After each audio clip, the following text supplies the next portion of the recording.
Eh bien bonjour, vous êtes une fois de plus à l'Institut des Libertés. Et là, ça ne sera pas une conversation entre Emmanuel et moi ou Léonard et moi. Je suis plutôt dans la catégorie choses vécues, où je reçois, comme je l'ai fait à plusieurs reprises avec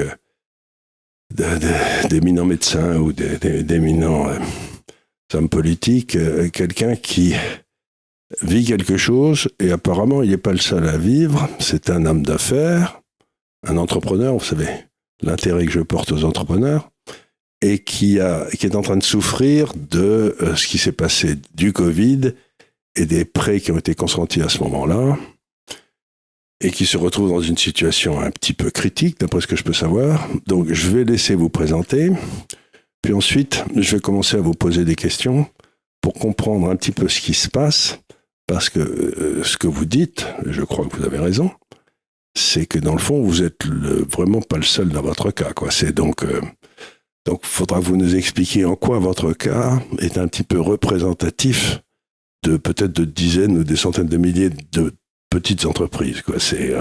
Donc, allez-y, présentez-vous. Bonjour à tous et bonjour Monsieur Gave. Bonjour. Merci beaucoup de m'avoir invité, d'avoir accepté de m'accorder cet entretien. Alors, effectivement, comme vous l'avez dit, je vis une situation difficile, mais avant d'aborder ce sujet-là, je vais me présenter. Donc, je m'appelle Antonio Impellizzeri. Vous êtes donc un bon français. D'origine italienne. Oui, ça j'avais bien compris. Mais je veux dire, comme je sais quelle était la chanson dans le temps, on disait et tout ça, ça fait d'excellents français. Vous savez, c'était une chanson qui était dans les... Parce que je veux dire, beaucoup de ces gens qui sont arrivés dans l'immigration d'autrefois, espagnols, italiens, etc., par exemple dans le domaine du rugby, la famille Spanghero était arrivée tous d'Italie, et ça a été des joueurs de rugby absolument mythiques. Donc, il y a eu quand même pendant longtemps une espèce d'apport de l'immigration à la France, quoi. Il y avait pas les, si on avait eu, mais enfin les débats étaient moins rudes qu'aujourd'hui, quoi. Donc vous êtes d'origine italienne, comme Platini. Oui, alors je suis pas sûr, mais il me semble que Platini, il était d'origine sicilienne. Également. Ah oui, c'est pas vraiment l'Italie, ça.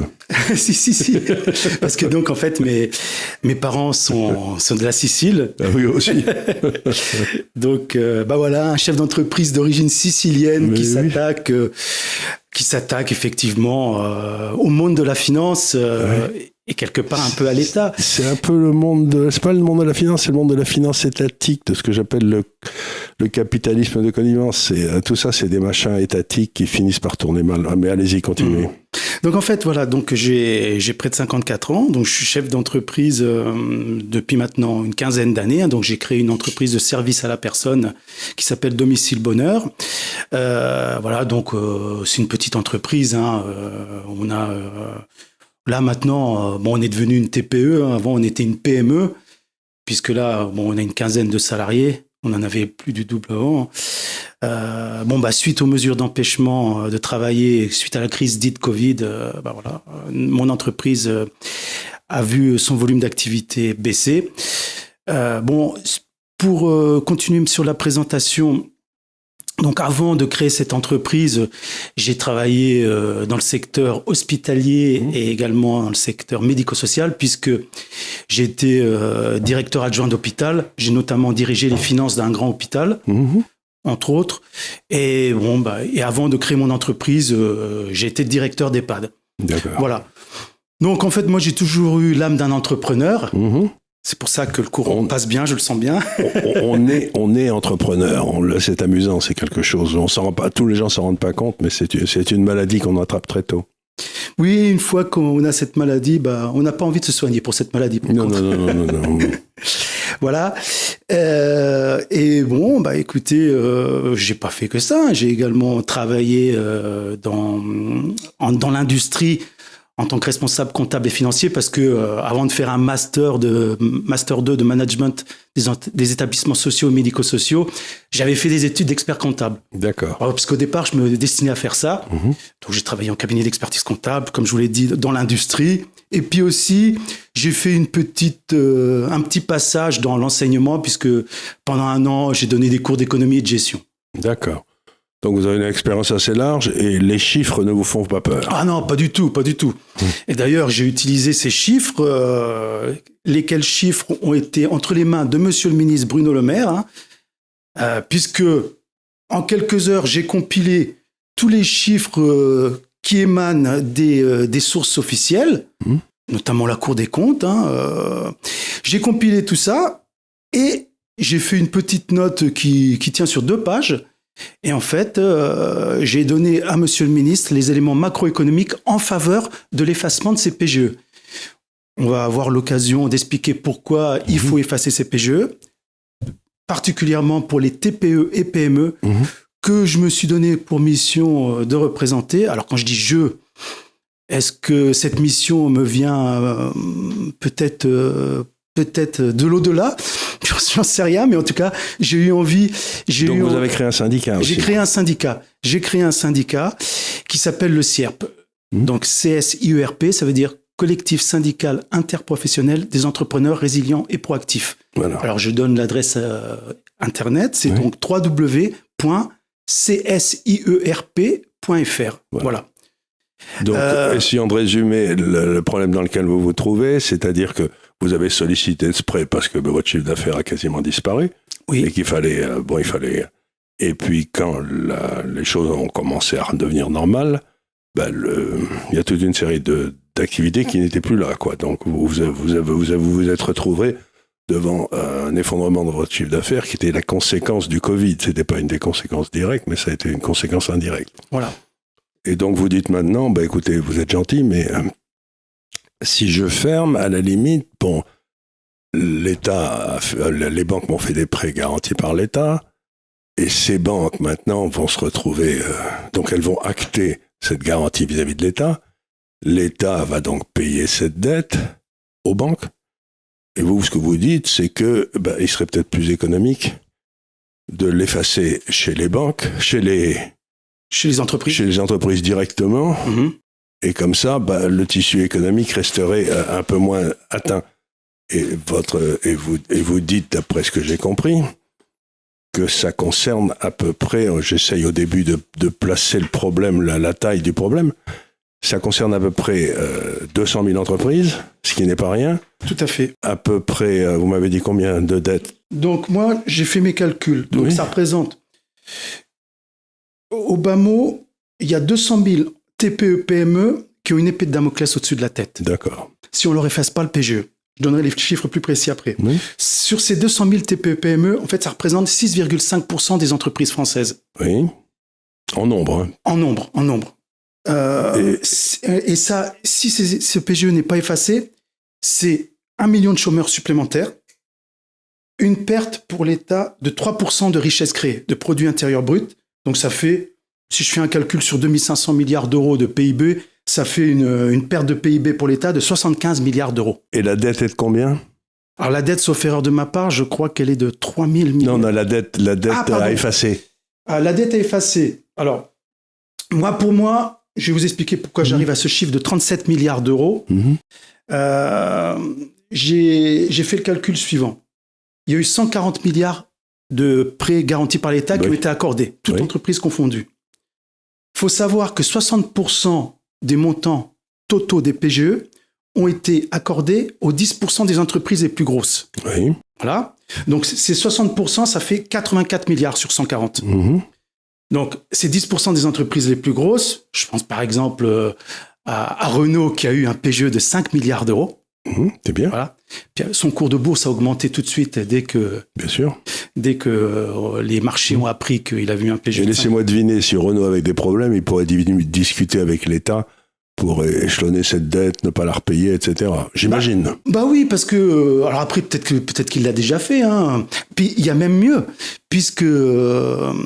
alors, est-ce que c'est un ami de M. Macron, puisqu'il y a une entreprise toulousaine qui est dans l'aéronautique, dont le siège social se trouve, comme par hasard, dans les îles Caïmans. Écoutez, M. Macron a effacé à cette entreprise 110 millions d'euros de PGE. Alors nous, les petites entreprises... Votre PGE est de combien? Moi, il est de 94 000 euros. Oui. il a été absorbé en quelques mois. Voilà. Donc, faut pas croire. Voilà. Donc, moi, je demande 94 000 € d'effacement, et moi, on m'envoie sur les roses. J'ai la lettre du ministre de l'économie là avec moi. Là. Donc, en fait, alors, je vais expliquer aussi ça, et puis après, je reviendrai sur les chiffres. Oui. Donc, en fait, comment se fait-il que mon dossier, moi, le petit entrepreneur de province, se soit retrouvé directement sur le bureau de Monsieur le maire, ministre de l'économie? En fait, c'est simple. Vous avez un correspondant qui s'est occupé de vous. Voilà, un sénateur. Ben voilà. Un sénateur, là où se trouve le siège social de mon entreprise. Voilà. Il a fait son boulot. Bah, oui et non, puisque... Enfin, il a envoyé le dossier au ministre, mais le ministre a donné une fin de non-recevoir. C'est ça. D'autant plus que j'avais passé 1 heure avec ce sénateur. Bon, un petit indice, hein, il est rapporteur général du budget à la commission des finances du Sénat. Donc, j'ai passé 1 heure avec lui en lui expliquant tout, notamment que la médiation du crédit, puisque c'est le seul outil qu'on propose aux entrepreneurs en difficulté, bah, c'était un piège. Je pourrais expliquer pourquoi c'est un piège. Donc, je lui ai présenté la situation économique de mon entreprise. Il m'avait demandé des attestations.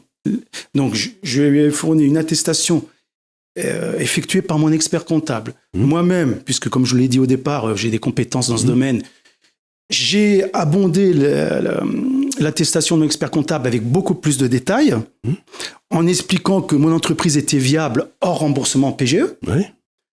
Vous voulez dire que si on vous enlevait ça, vous pourriez continuer à tourner? Sans problème. Et d'ailleurs, c'est le cas de toutes les TPE, PME dans mon cas. Hein. Donc, on a monté un système pour gagner du temps, et 2 ans après, ça arrive à l'effet inverse de celui qu'on recherchait. Mais bien sûr. Pourquoi ça ne me surprend pas? C'est pas surprenant. Alors après, c'est sûr que moi, comme tout le monde, au début de ce que j'appelle, n'ayons pas peur des mots, l'opération Covid, j'y ai cru au début. Bon, allez, ça a duré 2 semaines. Je me suis réveillé au bout de 2 semaines, et là, je me suis dit, il y a quelque chose qui va pas. Donc en fait, malheureusement, je me suis réveillé trop tard parce que j'ai accepté le PGE. Mais d'un autre côté, même si je l'ai accepté, ça m'a permis de ne pas couler tout de suite. Oui. Même si les 94 000 €, qui pour mon entreprise sont énormes, ils ont été absorbés en quelques mois. Bien sûr.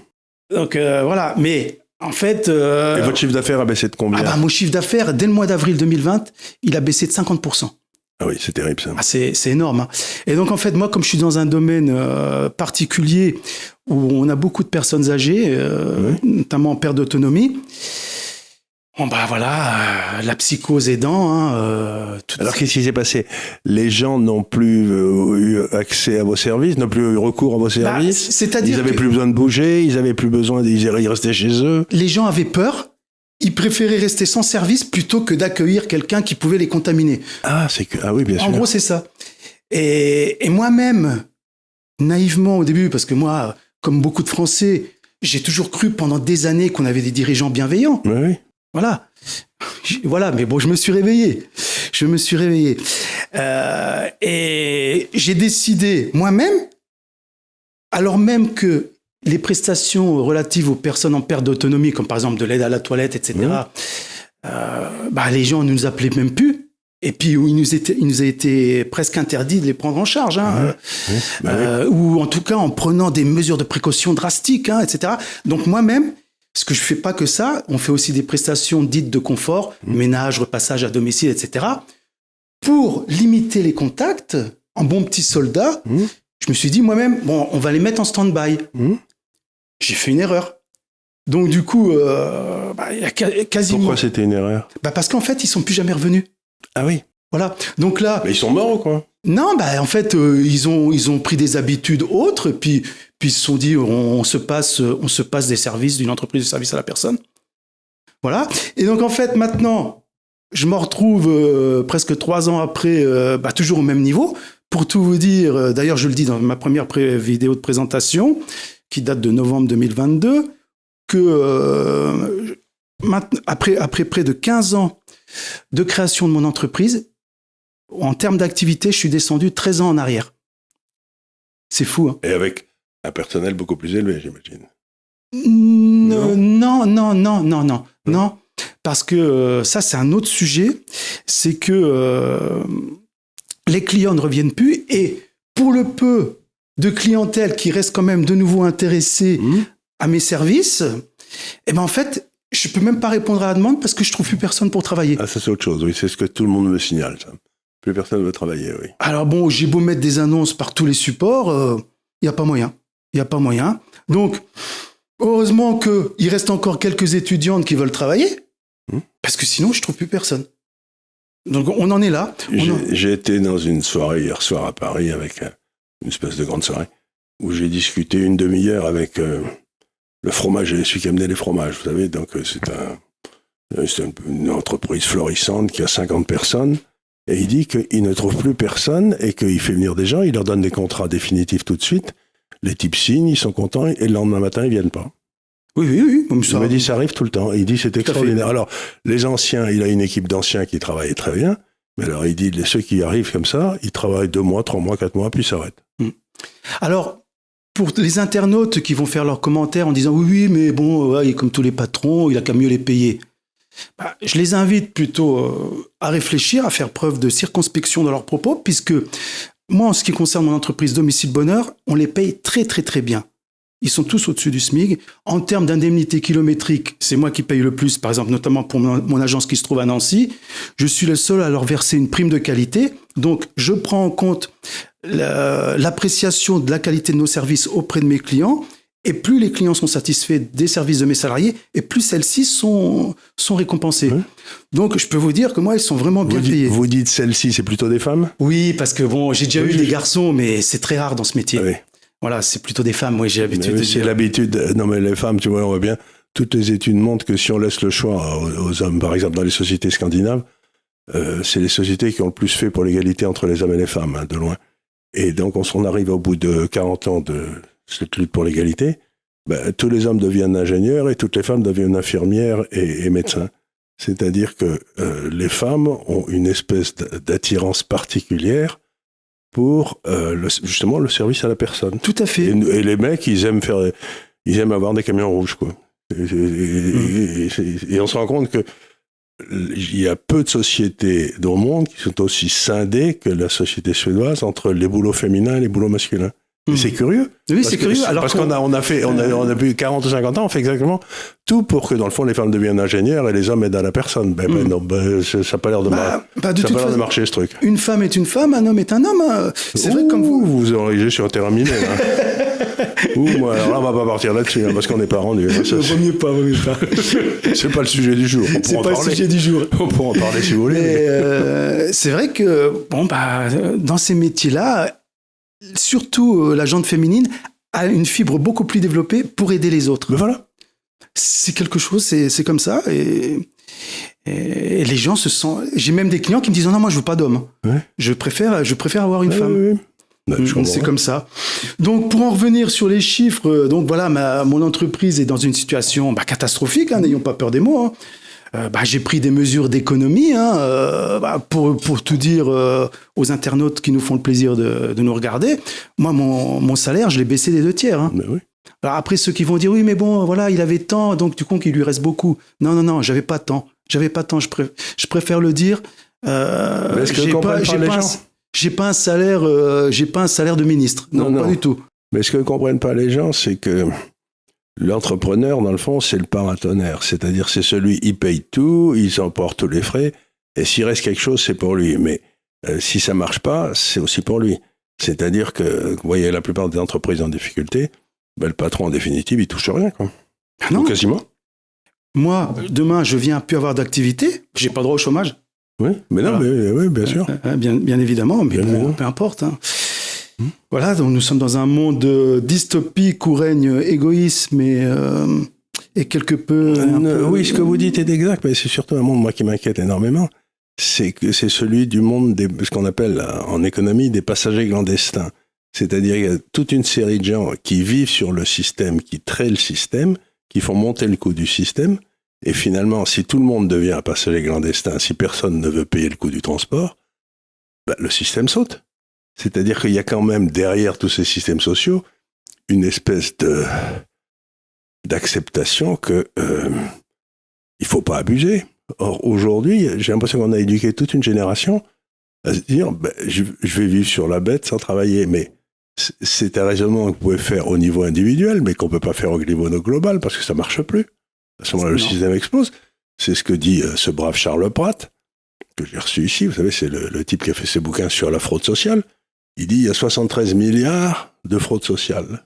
On pourrait commencer par faire une enquête exactement, pour faire un audit, pour savoir quelle est cette fraude sociale, parce que 73 milliards, ça aiderait bien le déficit du budget, quoi. Vous vous rendez compte, s'il y a vraiment 73 milliards de ce qu'il faut appeler des vols, vous n'auriez aucun problème à toucher à ce qu'on vous enlève votre prêt, quoi. Je veux dire, c'est donc une histoire. On vit dans un monde où celui qui travaille et prend des risques, il en prend plein la tête. Et celui qui, dans le fond, tire sur le système, il est littéralement protégé par une espèce d'omerta. On peut rien dire, on peut rien faire parce que ce serait méchant. Et le pire, pour rebondir sur ce que vous avez dit, c'est que ces passagers clandestins qui profitent du système, quand le système va sauter, parce qu'il va sauter. Bien sûr, il peut pas ces passagers clandestins, ils vont sauter avec. Mais à ce moment-là, ils vont comprendre ce que c'est. Voilà. Mais parce que autrefois, vous me direz, je suis un vieux crabe, mais quand même, ne pas travailler.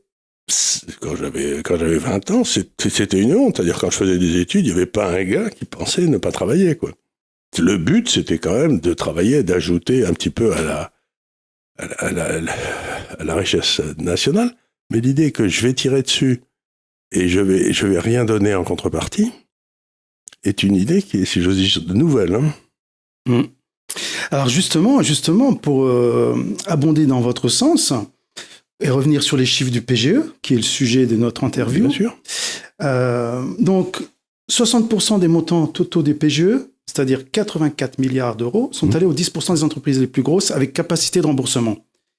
40% donc des montants totaux des PGE, soit 56 milliards, sont allés aux 90% des TPE-PME sans capacité de remboursement. Alors ça, c'est les chiffres rapport Cour des comptes juillet 2022. J'ai rien inventé. Ah bon. Donc, voilà mes calculs tout simples. Si on considère que un tiers de 56 milliards accordés aux TPE-PME a été remboursé, alors pourquoi je dis un tiers ? Parce que ça, c'est les Échos entrepreneurs, donc un article qui date du 19 janvier 2023. Attention, parlez dans le micro. Ah pardon, j'ai pas l'habitude. Je comprends ça. C'est lui qui fait des bruits, là. Lui que je montre que vous voyez pas, c'est celui qui fait respecter la loi et l'ordre ici. D'accord. Pardon pour les internautes, je vais redire ce que j'ai commencé à dire. Donc en fait, je disais que je me basais sur un tiers des PGE totalement remboursés en ce début d'année 2023. Donc ça, c'est un article des Échos entrepreneurs qui date du 19 janvier 2023. Donc ça veut dire que ceux qui pouvaient rembourser l'ont fait. Voilà, là, un tiers des PGE sont totalement remboursés en ce début d'année 2023. Comme vous le dites, ceux qui pouvaient rembourser, voilà, l'ont fait. Et voilà. Donc on peut penser que ceux qui restent, ils doivent ramer. C'est tout à fait ça. Bon, alors ça nous donne combien ? Donc en fait, si on considère qu'un tiers des 56 milliards d'euros accordés aux TPE-PME a été remboursé, soit 19 milliards, le reste, 37 milliards, l'État pourrait décider de l'effacer et payer cette somme aux banques. Ceci, d'après moi, je pense que vous allez être d'accord avec moi, ça entraînerait l'assainissement de la situation financière des entreprises concernées. D'un point de vue comptable, mon expert comptable, il attend qu'une chose, c'est que mon PGE soit effacé, et puis il me passera une écriture comptable toute simple. La dette, il va la passer en produit exceptionnel. Voilà. Ça redynamiserait l'économie. Sur lequel vous serez taxé, le produit exceptionnel ? Produit exceptionnel, c'est possible. Bon, parce qu'il pourrait se retrouver avec un... Ouais, mais bon, je préfère payer l'impôt sur les sociétés plutôt que de rembourser 94 000 euros. Mais bien sûr. Puis même, de toute façon, non, je ne payerai même pas d'impôt parce que grâce à M. Macron, mon bilan 2020, près de 100 000 euros de pertes. Ouais. Pertes qu'en Allemagne, le gouvernement a pris en charge. Ouais. Voilà. Même Bruno Le Maire, il voulait le faire. Hein. Voilà. Mais bon, après, il va dire que c'est pas vrai. Mais j'ai la preuve de ça. Voilà. Donc, je répète, ça entraînerait l'assainissement de la situation financière des entreprises concernées. Combien d'entreprises ? 200 000. Et ça redynamiserait l'économie. Et en plus, qu'est-ce que c'est que 37 milliards pour l'État ? l'État récupérait très vite ces 37 milliards. Pourquoi ? Pareil, je me base sur les chiffres officiels. Statistiques DGFiP, septembre 2021, numéro 3, la taxe sur la valeur ajoutée en 2020. Donc, en effet, rien qu'en matière de TVA, les TPE, PME représentent près de 80 milliards d'euros de recettes, 53% du total. Donc, voilà. 53% du total de la TVA ? Voilà, des recettes de TVA. C'est énorme. C'est énormissime. C'est énorme. Et donc, les 200 000, ça fait combien en pourcentage des TPE ? Vous avez donc, une en idée ? fait, 200 000 faillites, 200 000 TPE, donc 200 000 faillites potentielles, ça représente 6,5% des entreprises françaises. Oui. Donc, j'insiste là-dessus, si on les laisse couler, c'est 1 million de chômeurs supplémentaires et une perte de 3% du PIB, soit 75 milliards d'euros. Voilà l'enjeu. Donc ça, monsieur Bruno Le Maire, il a eu ça, les chiffres-là entre les mains. Alors, expliquez-moi, on va essayer de comprendre un peu tout ça, parce que l'État est à la fois partie prenante à la perte et au gain, si j'ose dire. Bon. J'essaye de comprendre. Quelle est la raison qu'on vous donne pour expliquer qu'on ne va pas le faire ? Parce que moi, si j'étais, je sais pas, ministre des Finances, je dirais, d'un côté, je prends une claque de 35 milliards, mais de l'autre, j'évite de prendre une claque sur les chômeurs, j'évite de prendre une claque sur la TVA, donc ce que je vais vraiment perdre, c'est pas tout à fait certain, quoi. En quelque sorte, il préfère une perte certaine à peut-être une situation qui serait beaucoup plus incertaine, mais où il y aurait beaucoup moins de pertes. Donc, ils se disent, on va prendre cette perte. Donc, ils condamnent à mort 200 000 entreprises, ou je ne sais pas combien, peut-être un peu moins. Et la question, c'est mais pourquoi ? Écoutez, là, vous voyez... Essayez de réfléchir, si vous étiez à leur place, qu'est-ce que vous feriez ? Si vous étiez dans leurs chaussures, pourquoi vous le feriez ? Pourquoi vous le feriez pas ? Non, moi, si j'étais à leur place, déjà, il y aura... tous les PGE auraient été effacés. Voilà. Déjà, c'est déjà la première chose. Alors, vous dites que c'est ce que l'Allemagne a fait. C'est ce que l'Allemagne a fait. C'est dans le rapport du sénateur que j'ai rencontré. Je l'ai là. Mais l'Allemagne est dans une situation budgétaire un peu moins critique que nous. Oui. Non, mais après, voilà, ça, effectivement, on peut discuter là-dessus. Mais là, l'enjeu, c'est de sauver de la faillite 200 000 entreprises. Vous voyez, aujourd'hui, là, j'ai un badge là sur moi. C'est le badge avec le Christ. C'est le visage qui est apparu sur le linceul de Turin. Absolument, on en a parlé avec M. Zinecki. Et donc en fait, là, c'est le symbole même de la vérité à son paroxysme. De la résurrection, oui. Voilà. Et donc, moi, je porte cette vérité. Et cette vérité me porte. C'est pour ça que je suis là avec vous aujourd'hui. Voilà.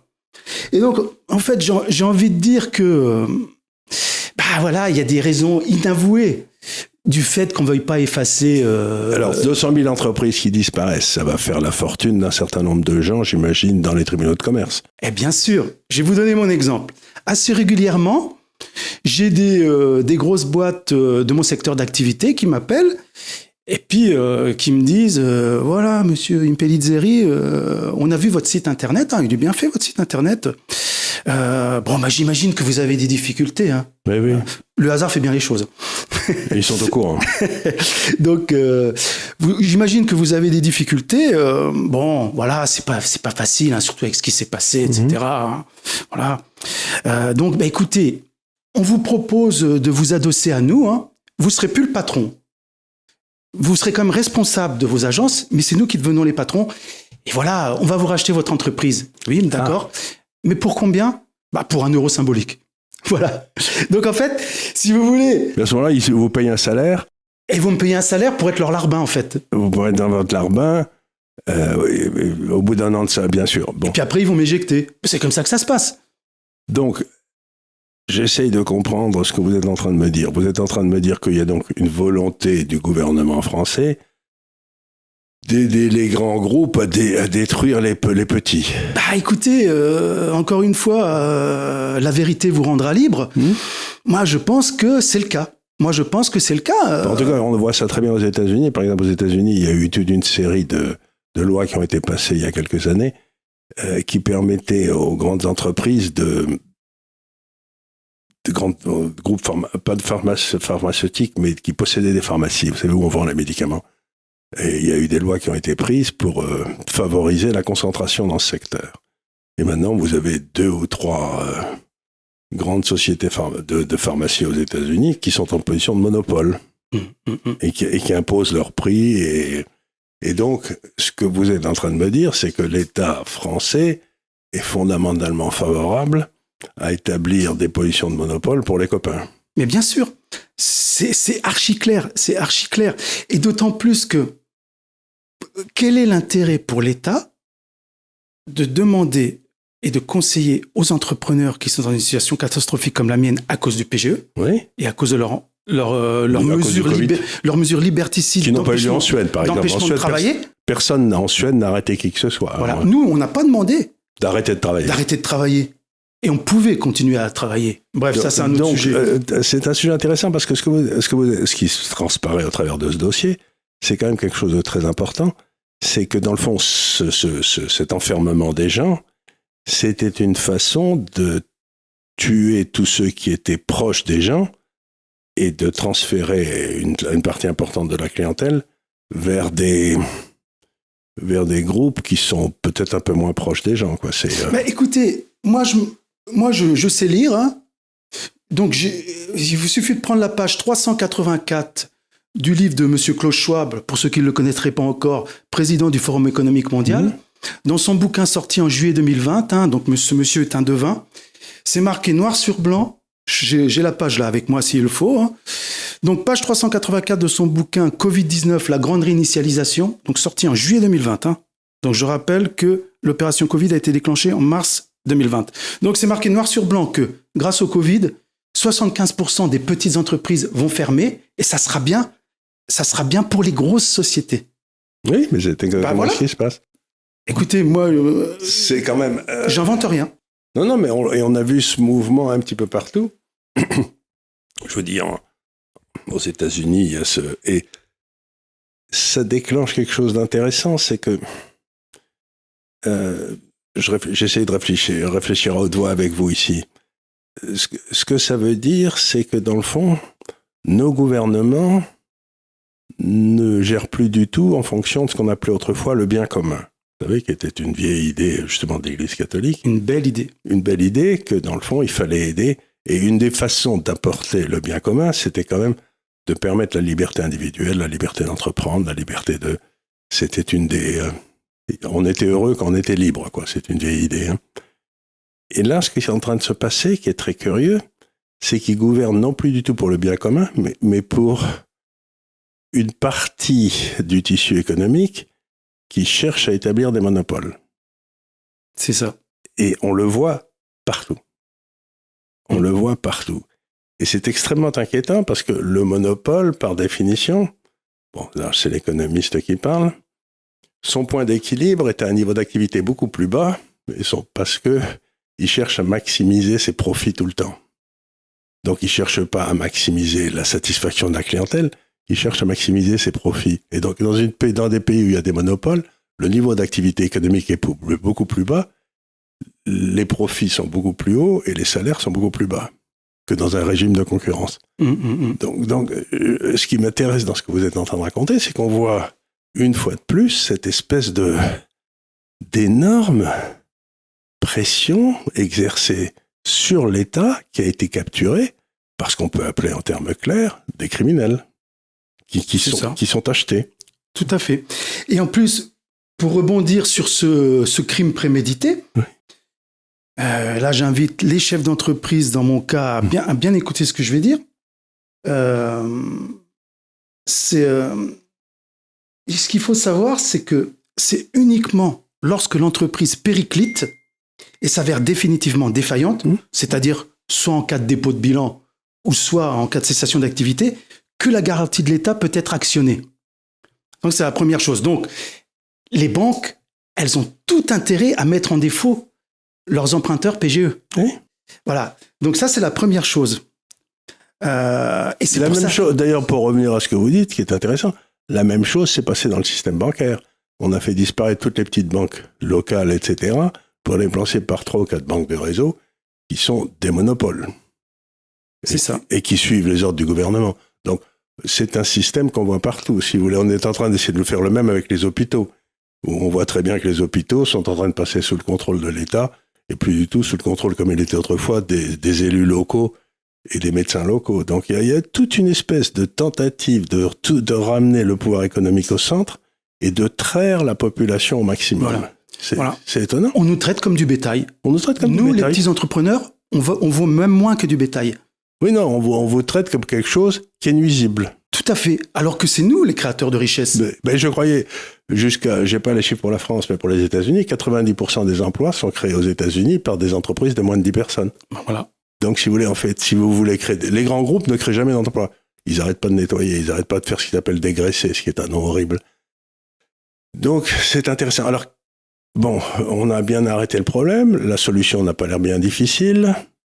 Troisième question, c'est qu'est-ce qu'on fait ? Eh ben, qu'est-ce qu'on fait ? J'imagine des propositions. J'ai la solution. Ben voilà, ça. Vous êtes un vrai entrepreneur, vous avez la solution. Ah oui, on va pas attendre... Bon, ils nous ont déjà traité. C'est pas eux qui vont la trouver, alors. Non. Bah eux, justement, ils cherchent la non-solution. Au profit de leurs amis. Au profit de leurs amis, c'est ça. Voilà, c'est ça qui se passe. Alors, bon, voilà, moi, c'est vrai que... on va dire que je suis un battant. Je me laisse pas faire, j'ai pas l'âme d'un esclave. Et vous aggravez votre cas, là.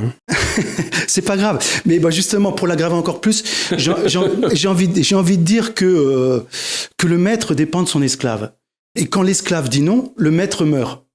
Donc, chers amis entrepreneurs, je vais vous donner la solution pour faire en sorte que vous sortiez de votre statut d'esclave. Voilà, alors... ils ne sont pas esclaves, mais on veut les transformer en esclaves. On les touche tous un petit peu, quand même. Oui.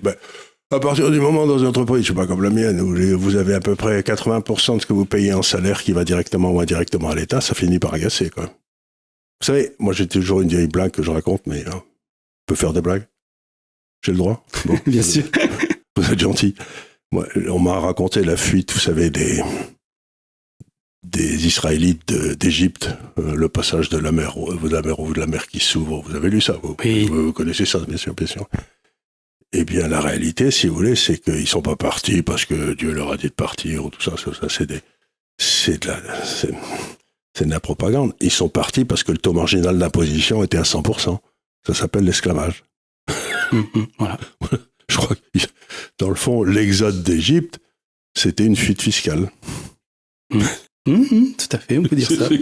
Ça me paraît beaucoup plus logique que toutes leurs histoires sur le Sinaï ou tous ces trucs-là, si vous voyez ce que je veux dire. Non, mais je dis des bêtises, là. Mais vous voyez ce que je veux dire? Mais il y a les deux. Tout à fait. Non, mais c'est ça. Ce que je voulais dire, avant de donner la solution, j'aimerais bien que les internautes profitent de vos grandes qualités de financiers et d'économistes sur le côté que les banques ont joué avec l'argent des PGE sur les marchés financiers. Parce qu'en fait... mais c'est bien pire que ça, elles n'ont même pas besoin de votre argent. Si vous voulez expliquer ça, c'est ce que j'explique. Je viens faire il est sorti hier, c'est pour vous dire si c'est récent, un dossier qui est sorti sur l'Institut des Libertés qui s'appelle « Comment réussir sa désindustrialisation ». Vous savez, et vous voyez la politique économique de la France depuis 40 ans, vous vous rendez compte que toutes les mesures ont été prises pour désindustrialiser. Et je les amuse, je vous donnerai le dossier si ça vous amuse, je vous l'enverrai. Mais ce qu'il y a d'extraordinaire, c'est qu'à partir du moment où vous mettez les taux d'intérêt à zéro, comme l'a fait Draghi pour sauver l'euro, toutes les banques sont en faillite. Parce qu'elles ont des coûts à peu près 2% de leurs dépôts. Donc, si les taux d'intérêt sont à zéro, elles prêtent à zéro, alors que leur coût c'est 2, donc elles plongent. Alors vous savez ce que la BCE a fait? Elle a prêté aux banques 102, avec obligation de rembourser 2 ans plus tard, ou 3 ans plus tard, une espèce de TPGE, là, votre truc, à 100. Donc on leur a fait... Donc, voilà. On a donné 2% des prêts aux banques, et avec ça on leur a dit, vous achetez de la dette italienne qui est à 3. Et donc, vous faites moins 2 plus 3 égale 5 avec de l'argent que vous a prêté la BCE. Et la BCE l'a imprimé. C'est un crime contre la monnaie. Et après ça, on a eu de l'inflation, évidemment. Mais donc, les banques avaient même pas besoin de vous prendre votre fric. Et non. La BCE imprimait de l'argent pour compenser le fait que si elle imprimait pas de l'argent et qu'elle donnait gratuitement aux banques, comme ça à moins 2 en fait, même pas gratuitement, toutes les banques allaient faire faillite. Et donc, ils ont monté un système qui est tellement fou qu'ils sont obligés de mettre des emplâtres à gauche et à droite. Chaque emplâtre est plus gros que le précédent, mais en fin de parcours, vous ne pouvez pas vivre dans une société où il n'y a pas de taux d'intérêt et où il n'y a pas de taux de change. Ça ne marche plus, il n'y a plus personne ne peut faire des investissements. Donc, il y a derrière tout ça une espèce de volonté extraordinaire de créer un État européen dont les Européens ne veulent pas. Chaque fois qu'on leur demande, ils disent non. Donc il y a une espèce de coup d'État d'une classe dirigeante pour prendre le pouvoir et transférer toutes les souverainetés françaises vers ces pays-là, vers Bruxelles, et personne n'a jamais voté pour ça. Et ils utilisent la finance. Ils utilisent la capacité de la Banque centrale à créer de l'argent à partir de rien. Ben voilà. Et qu'est-ce qu'ils ont fait pour les PGE? Donc ça a été une opération hyper juteuse pour les banques prêteuses de PGE. En fait, vous payez combien sur les PGE? Pas grand-chose. Pas grand-chose. Ben moi, je paye rien puisque j'aurais rien remboursé. Oui. Et je leur rembourserai jamais rien. Oui, et donc, je vais donner la solution aux autres entrepreneurs. Mais avant, quand même, je voudrais quand même dire que, en fait, ça a été une opération extrêmement juteuse pour les banques, l'histoire du PGE. En fait, ils ont récupéré leur mise tout de suite en se refinançant, ça s'appelle de la mobilisation, auprès de la Banque Centrale Européenne. Je vous dis. Voilà, c'est ce que vous disiez. En fait, eux, en fait, c'est comme s'ils faisaient un emprunt. Eux, c'est un emprunt à 0%, voire à taux négatif. Et eux, les PGE, ils les attribuent avec un taux positif. C'est ça. Ben, ils ont fait le même coup. Plus le fait qu'ils peuvent vendre leurs créances à des sociétés qui appartiennent à leur groupe. Oui, qui sont pour les sortir du bilan. Voilà, et ils jouent avec cet argent, ça s'appelle de la titrisation, sur les marchés des capitaux. Et donc, en fait, c'est une opération hyper juteuse. Donc, en fait, ils consolident leur bilan et puis ils continuent à jouer sur les marchés financiers. Nous, les petits entrepreneurs, on continue à être leurs esclaves par la dette. Eux, ils ont tout récupéré et en plus, ils veulent nous mettre en plus en faillite, alors qu'ils ont déjà tout récupéré. Où va-t-on? C'est pour ça que là, je reviens sur ce que vous avez dit. On est face à un crime. On est face à un crime. On ne peut pas laisser faire ça. Ce n'est pas possible. Mais je suis d'accord avec vous, on ne peut pas laisser faire. Le problème, c'est qu'ils ont bâti des systèmes politiques qui fait que, si vous remarquez, il n'y a pas la moindre différence entre M. Juppé et M. Fabius. Enfin, donc, pendant 40 ou 50 ans, on a été gouverné par une classe unique qui prétendait qu'il y en avait qui étaient à gauche et d'autres qui étaient à droite. Mais en fait, c'était vraiment blanc bonnet blanc, quoi. Comme vous avez dit, j'ai vu une de vos vidéos la dernière fois, vous avez dit, ça m'a bien plu, vous avez dit, vous faisiez la différence entre la gauche et la droite. Alors, j'espère pas dire une bêtise, vous avez dit que la droite, eux, ils croient en Dieu, et la gauche, eux, ils croient au Père Noël, sauf que le problème, c'est que le Père Noël n'existe pas. Voilà, c'est ça, c'est Ronald Reagan qui disait ça.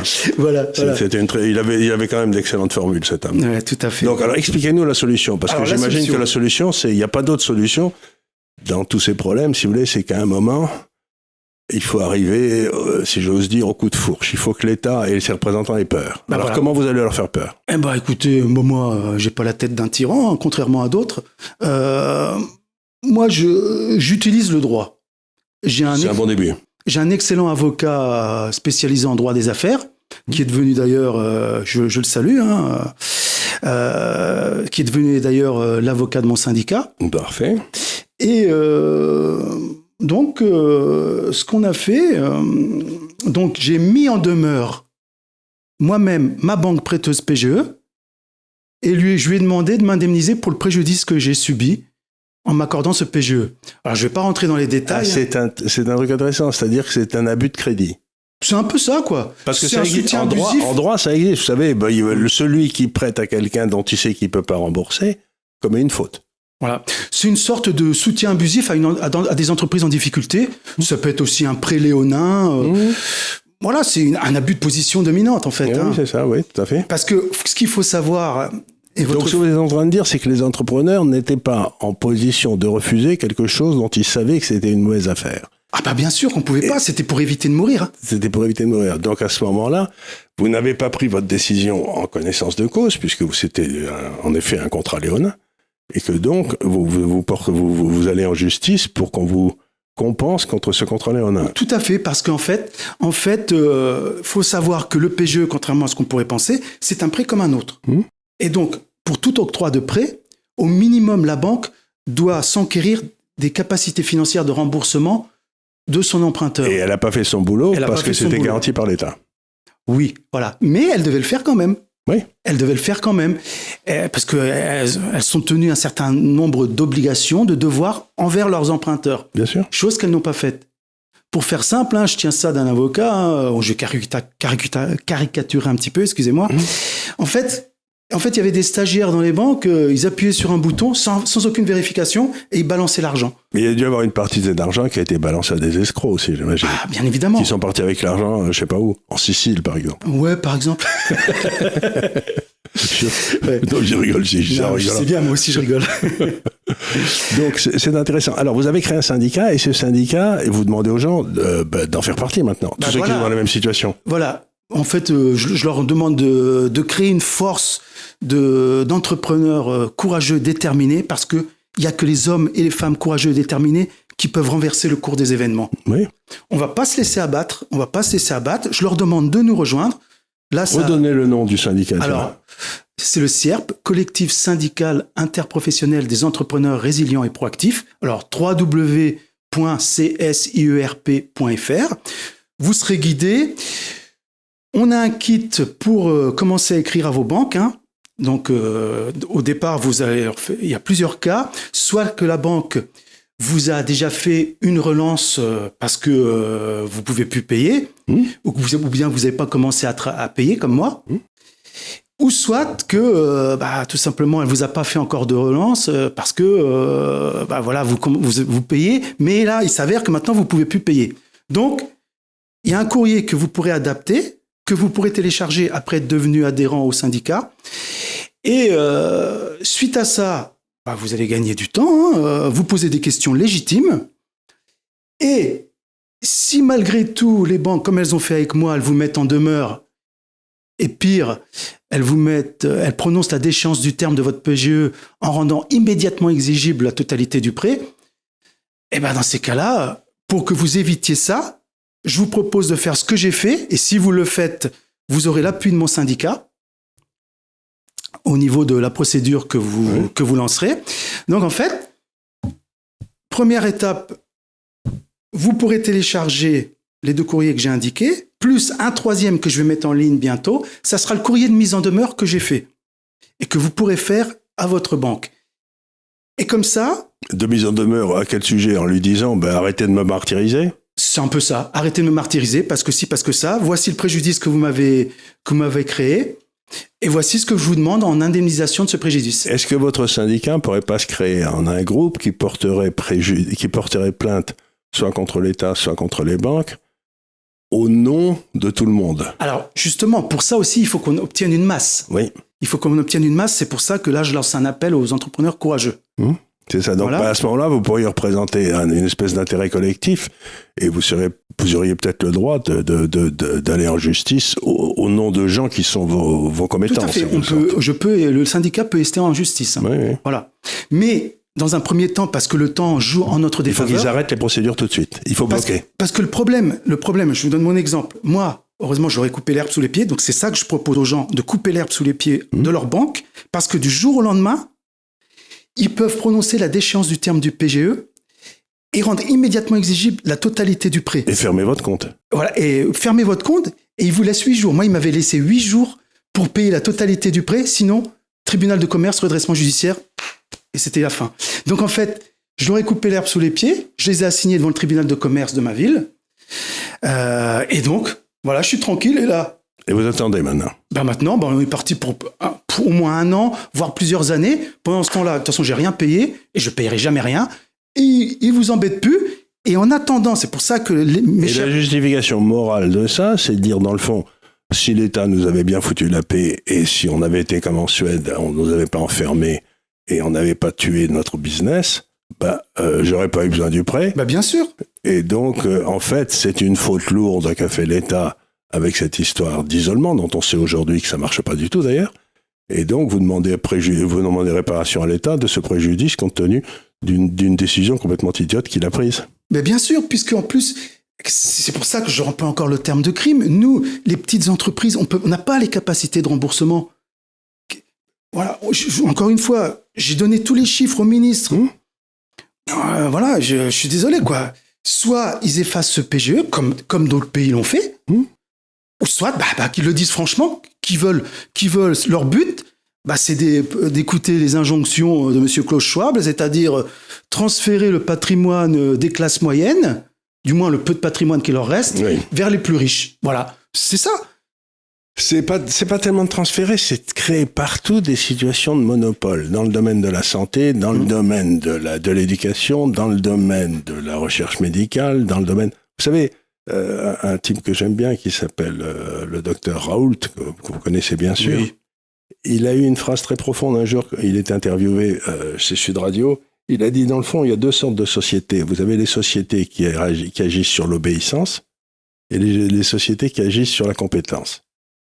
Et dans le fond, le monde des petits entrepreneurs, c'est le monde de la compétence. Et le monde administratif, c'est le monde de l'obéissance. Et le monde de l'obéissance ne supporte jamais la concurrence des gens de la compétence. Et c'est même pire que ça, Monsieur Gave. Dernièrement, là, ça y est, apparemment, la crise dite Covid est terminée. Donc, ça y est, les fonctionnaires reviennent faire leur contrôle. Donc, dernièrement, on était tranquille avant, tant mieux.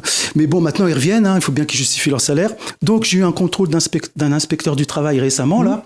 Donc, le gars, je lui explique que j'ai du mal à recruter des gens suite à tout ce qui s'est passé, etc. Je lui donne des exemples. Et le gars, il nie. Il dit que c'est pas vrai. Donc, en fait, ils viennent vous contrôler comme si c'était rien passé. Et il nie les choses. Donc, en fait...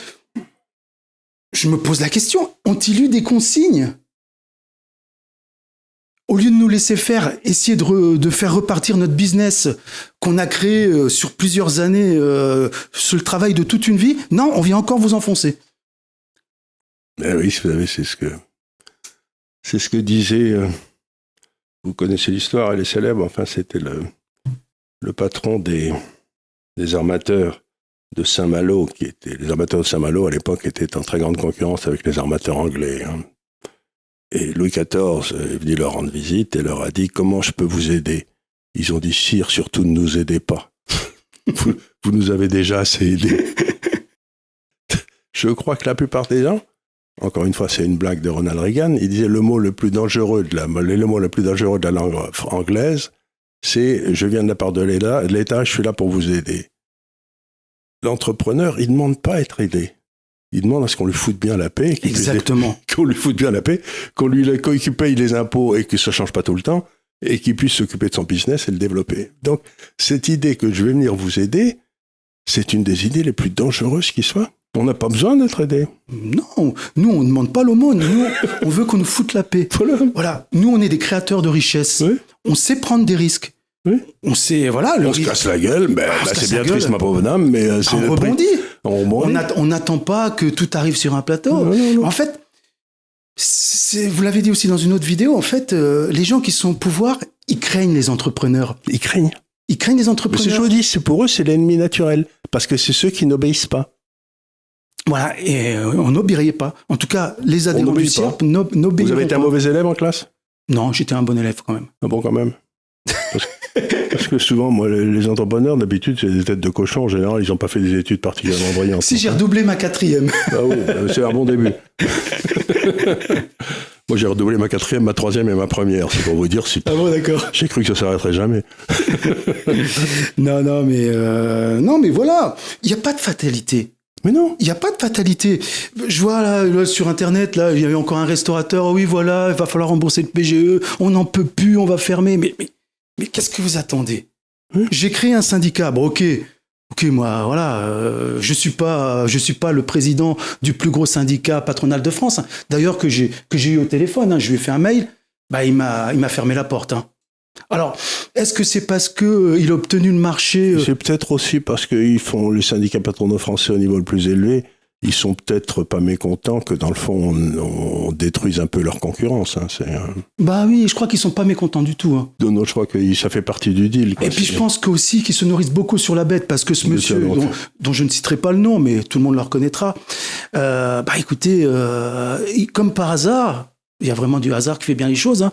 Il a obtenu le marché de la réfection de la cathédrale Notre-Dame de Paris. Se nourrit-il sur la bête, ce monsieur ?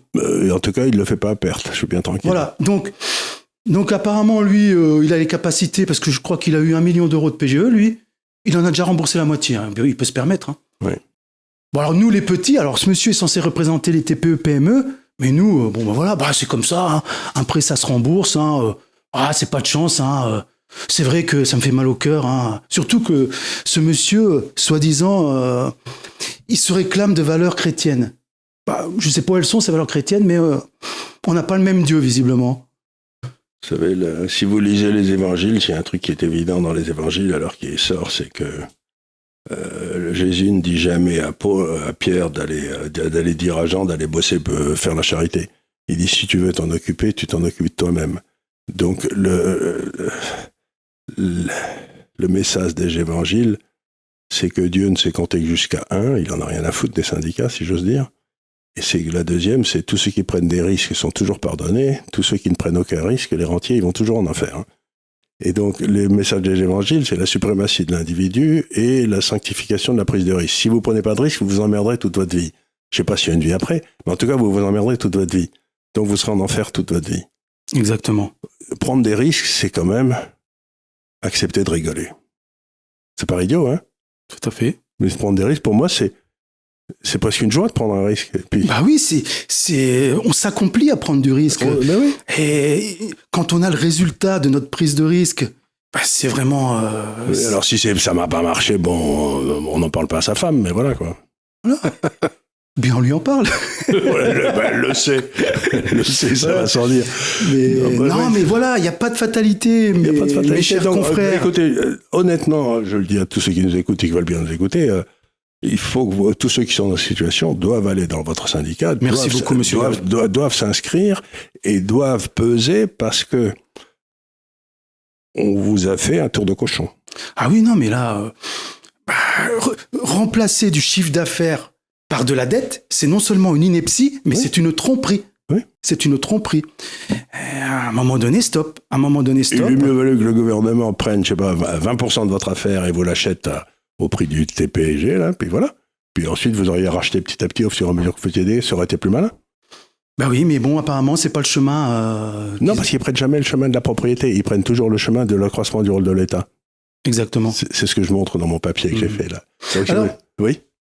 Moi, en fait, je propose plusieurs futurs. Oui. Il y a plusieurs... Du moins, non, je propose un futur, pardon. Il y a plusieurs futurs qui s'offrent aux entrepreneurs de ce pays, qui sont étranglés par la dette PGE. Donc, en fait, moi, le futur que je leur propose, c'est un futur désirable où cette dette illégitime sera effacée et où ils vont pouvoir reprendre leur business comme avant et encore mieux qu'avant en étant soutenus par un groupe potentiellement très important. Parce que sur 200 000 entreprises dans mon cas, rêvons un petit peu. 1000, 10 000, ça y est, en 2 jours, c'est terminé. Oui, à ce moment-là, le gouvernement cède tout de suite. Voilà, et donc on va les faire céder. Mes chers confrères. Voilà. Ayez confiance en vous. Confiance en vous. Écoutez, on va conclure là-dessus, parce que je vois qu'on a déjà tourné 1 heure. Vous voyez, le temps passe vite quand même. Hein. En tout cas, moi, ça m'a paru rapide. Et puis, mais encore une fois, vous avez votre sort entre vos mains, c'est comme ça qu'il faut le dire. Tout à fait. Vous ne vous laissez pas massacrer. Exactement. Libérez-vous intérieurement. Ayez confiance en vous. N'ayez pas peur. N'ayez pas peur. Tout à fait. C'est la phrase qui est dite le plus dans la Bible. N'ayez pas peur. N'ayez pas peur. Et nous n'avons pas peur. Nous n'avons pas peur. Même si on connaît comment fonctionne notre président, pour qui il fonctionne, on connaît ses méthodes. Mais il fait pas peur. Voilà. Il a peur tout le temps. J'étais à côté de l'Élysée hier. C'est absolument extraordinaire. C'est un bon cœur. Ce type a peur. Voilà. Parce que vous voyez, il y a des chevaux de frise, il y a des automitrailleuses, Mais vous dites, mais de quoi a-t-il peur? Mais voilà, de quoi a-t-il peur? Voilà. Il a peur des Français? Il a peur des Français. Mais nous, Monsieur Macron, je vous le dis droit dans les yeux, si vous me regardez, nous n'avons pas peur de vous. Nous sommes des entrepreneurs. Voilà. Allez, zou. Voilà. Ça me paraît une bonne conclusion. On n'a pas peur. Merci beaucoup. Et puis, j'espère que cette vidéo va bien marcher parce que elle est importante. Merci beaucoup, Monsieur Gave. Mais je vous en prie. Et ravi de vous avoir réussi. Merci.